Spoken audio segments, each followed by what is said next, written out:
అందరికీ నమస్తే. ఇప్పటి వరకు ఓత్త కథని చూసి ఆదరించిన ప్రతి ఒక్కరికి నా హృదయపూర్వక ధన్యవాదాలు. ఇలాగే ఇంకా మీరు ఆదరించాలని కోరుకుంటున్నాను.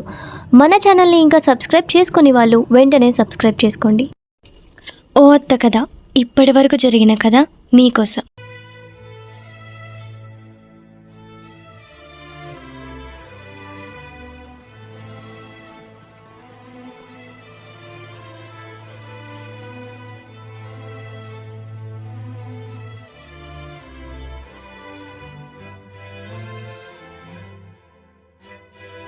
ఆడ టీ వాష్ పెట్టిన తెచ్చుకోపో.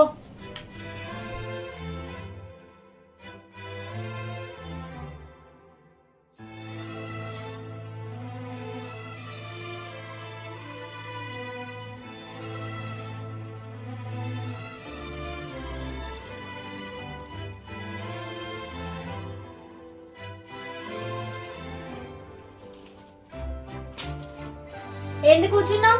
బయట గిన్నెలు ఉన్నాయి, పోయి తోంపో.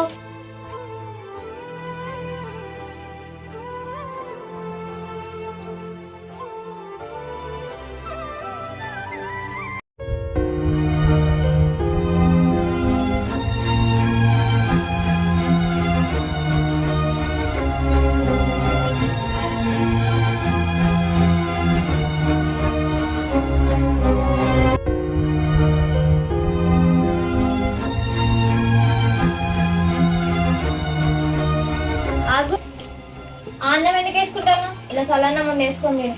జ్వరం వచ్చేలా ఉంది, వేడన్నం వేసుకుంటే ఉప్పు కారం వేసుకొని తింటే కొంచెం జ్వరం రాదని వేసుకుంటాను. జ్వరం ఏం రాదులే, వాతావరణం చల్లగుంది కాబట్టి అట్లా ఒళ్ళు వేడిగా అనిపిస్తుంది. చల్లన్నం మింగుడు పోక ఇది ఒక వంక డ్రామాలు చూస్తుంది. ఏం కాదులే.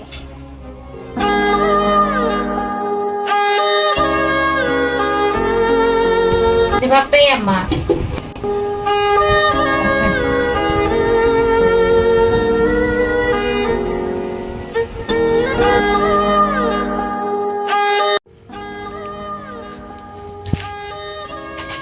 తెల్లారింది, ఇంతసేపు అవుతుంది, అసలు లేవని కూడా లేవలే. పొద్దున్న లేస్తే పని చేయాల్సి వస్తుందని ఇంకా పండుకొని ఉంది. చూస్తా ఏ టైంకి లేస్తుంది.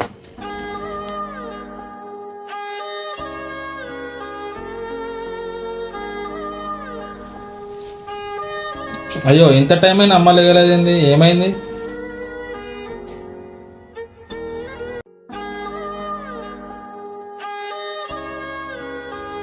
అయ్యో, జ్వరం వచ్చింది కదా, మొత్తం ఒళ్ళంతా కాలిపోతుంది. అమ్మా, ఏమైందమ్మా? దా హాస్పిటల్కి పోందా. హలో, వస్తుంది. ఓకే సరే బాబు, నువ్వు డ్యూటీకి వెళ్ళి నేను హాస్పిటల్కి వెళ్తాను.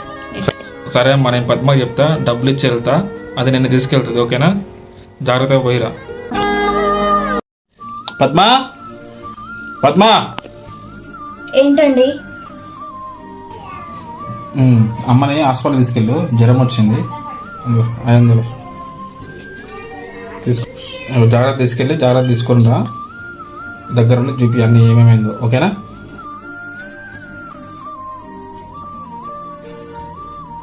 నాకేమంటే 100 రూపాయలు కూడా రావు. వాళ్ళ అమ్మకి జ్వరం వచ్చిందంటే 500 ఇస్తాడా? చెప్తా పిల్ల సంగతి.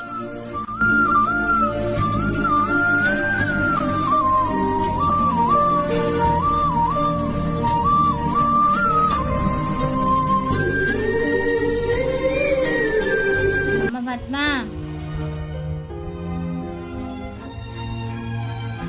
పద్మ, నేను మళ్ళీ కాల్ చేస్తా. అబ్బబ్బా, ఎందుకు అట్లా అరుస్తున్నావు? ఫోన్ కూడా ప్రశాంతంగా మాట్లాడుకోనివా? బాబు నిన్ను హాస్పిటల్ తీసుకొని వెళ్ళామన్నాడు కదమ్మా, నాకు అసలు ఓపిక లేదు. ఇస్తావేమో అని. నాకు ఇంట్లో చాలా పని ఉంది, నువ్వు ఒక్కదానివే వెళ్ళు. అయినా ఆటో ఎక్కితే హాస్పిటల్ ముందేగా దిగేది, ఒక్కదానివే వెళ్ళు. సర్లే అమ్మా, నేనే వెళ్తాలే మెల్లగా. ఒక్క నిమిషం ఆగు. ఇదిగో 200. సర్లే, బాబు దగ్గర ఉన్నాయి.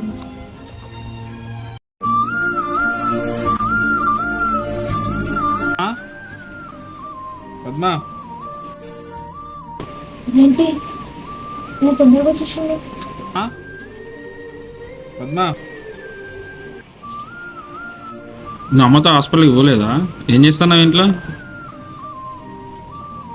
నేను అమ్మతో పాటు హాస్పిటల్ పోమంటే ఇంటికాడ ఏం చేస్తున్నావు? నువ్వు ఎందుకు పోలే అసలు? ఏంటి అడుగుతున్న సమాధానం రావట్లేదా? ఏమైంది? ఏం సపోర్ట్ చేస్తలేవు?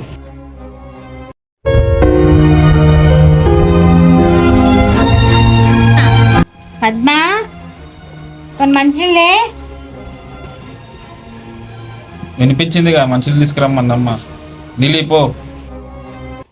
ఈవిడేంటి ఎప్పుడు లేని నన్ను మంచినీళ్ళు అడిగింది? ఓ, కొడుకున్నాడని బాగా ఎక్కువ చేస్తుంది.